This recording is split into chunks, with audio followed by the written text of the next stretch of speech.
So as of 2 a.m. po, ay ito po'y patuloy pa rin pong lumalakas ang ating bagyo.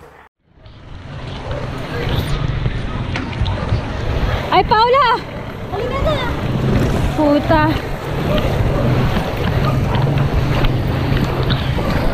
Ang bilis ah!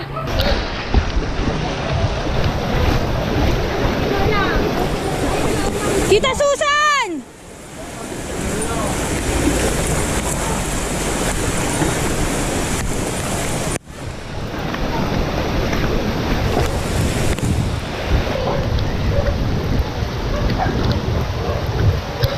Ang bilis, kuya! Bilis, sobra!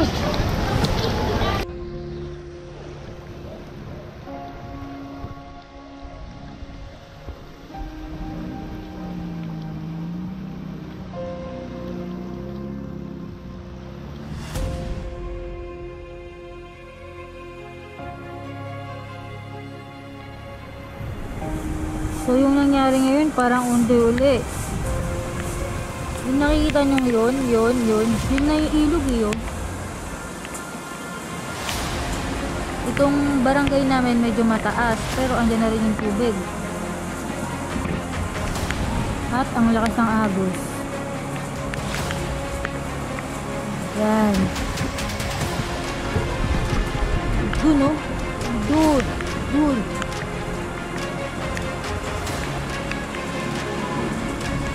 Ay, nako, Marikina.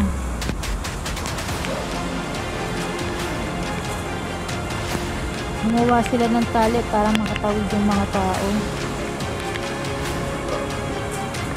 Bewang na yung tubig dito. Bewang na, wag na sanang umangat. Yung sa barangay, pinasok na. Pagpatuloy pa to, nako.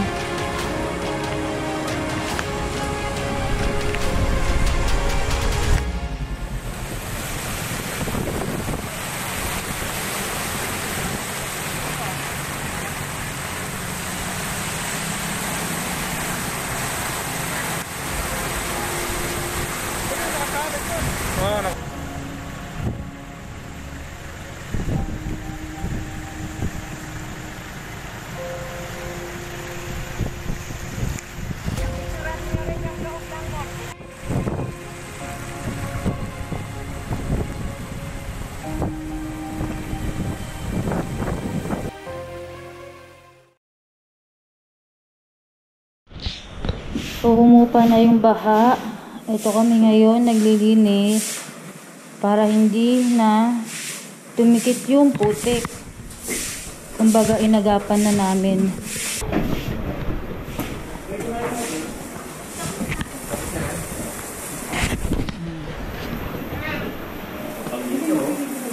Pati ka mo.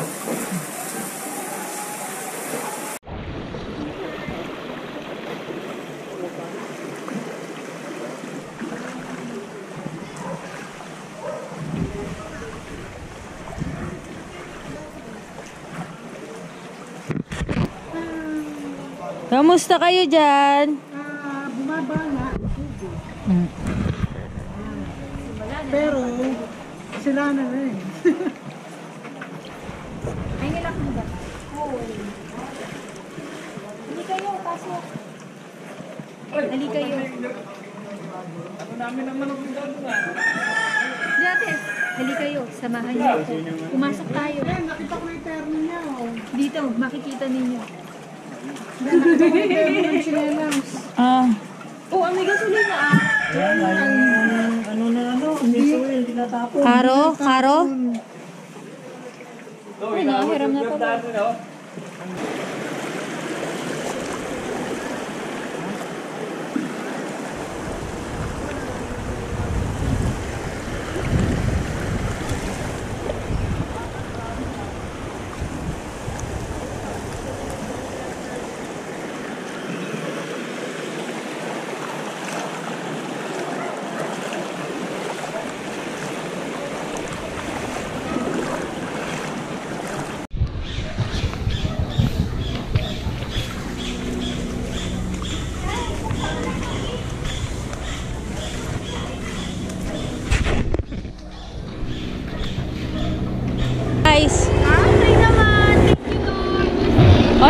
Che, nakakasar.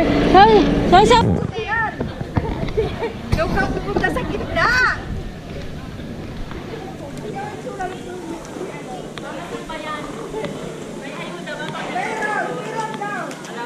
Kamusta ang putik dyan? Sobrang kapal. Ulysses ito ginawa ko. Oh, di ba? Wala bang makukuha ang tagal?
Dito po sa dam.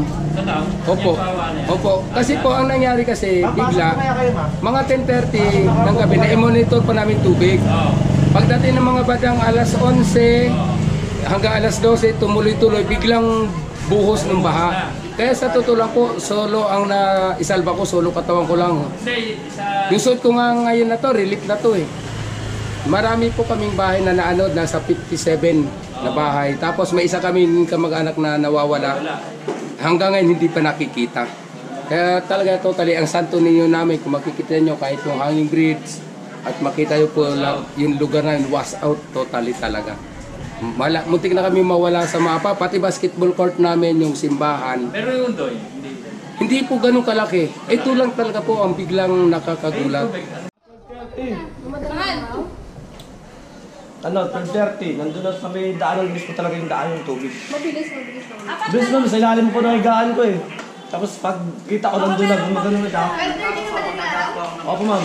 Mataas na. Hanggang alas 4, hindi tumitigil na yung ba, umaangat ang umaangat.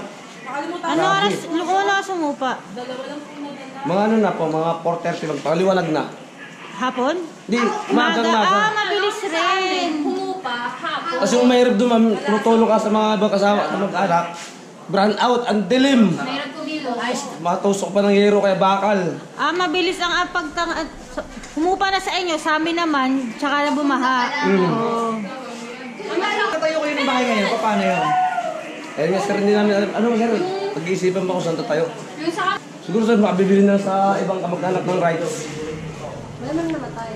Meron po isa. Anong kamag-anak man? Meron pa ma'am. Di pa nakikita. Anong nangyari doon ma'am? Tinatanggal niya yung wire nila.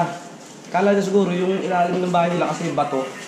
Ganito yung tapakan niya ng kristal. Kala niya hindi pa hinuhukay ng bahay yung ilalim. Eh, siyempre sobrang lakas. Nabang down. Kasama siya. Flashlight na lang yung naiwan. Hanggang ngayon wala pa. Naanod na. Yung undoy, ganyan lang. Eh, talaga, talagang sobra. So mas para sa inyo mas worse rin sa undo. Mas malakas po tayo yung resistance, ma'am. Grabe. Hindi rin kayo na ano, na parang na namasuhan. Walang ganun ma'am, biglaan po talaga eh. Pero alam namin, signal number 3.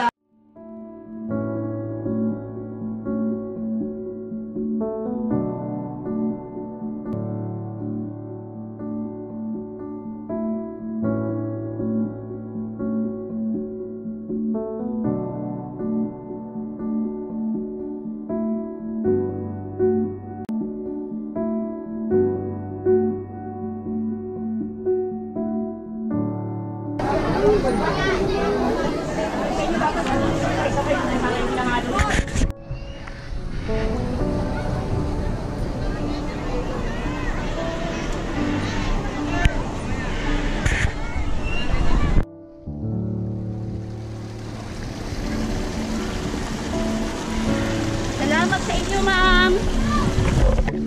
Salamat sa inyong mga kabutihan doon.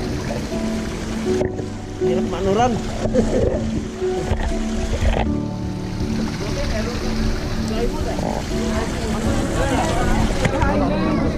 Ay, sorry.